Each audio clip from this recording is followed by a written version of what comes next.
if I walk over there and sit next to Mr. Johnson and carry my phone, does Google know that I was sitting here and then I moved over there?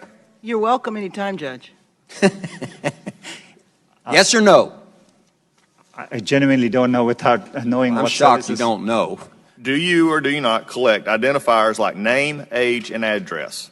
Yes or no? If you're creating an account, yes, and using an account, yes. Yes.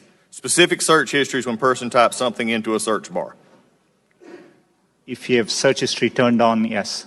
Device identifiers like IP address or IMEI. Depending on the situation, we could be collecting it, yes. GPS signals, Wi-Fi signals, Bluetooth beacons. Would depend on the specifics, but there may be situations, yes. GPS, yes. Yes, if you have location. Voice and conversations when using Google Voice products.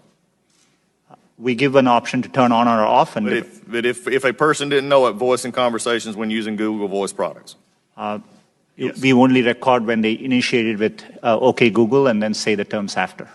Contents of emails and Google documents. We store the data, but we don't read or look at your Gmail. But you have access to them. As a company, we have access to them, yes. So you could.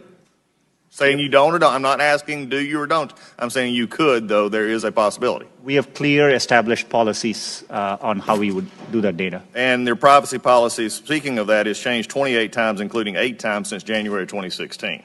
So I think the policies, and this is why I'm asking these questions. There are many things which we don't collect. For example, we don't collect, you could have a product like Google Home, we won't collect conversations unless you specifically ask us to. So you ask a question. And so we definitely are very careful and minimize the data we need to provide the service back to our users. Why, number one, does Google need all this information? We can answer that in the fact that 86% of your revenue comes from advertising, so we know you manipulate the data in some ways. However, can you explain what you do to minimize this data, which is generally an accepted standard practice among those who collect data?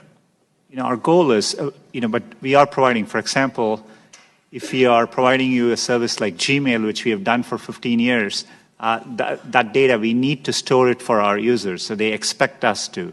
So we are trying hard to match users' expectations. We don't need, our data for advertising, as I said earlier, most of it comes from just the keywords you type. And so, we need minimal data to do advertising. We give you options to turn ads personalization off.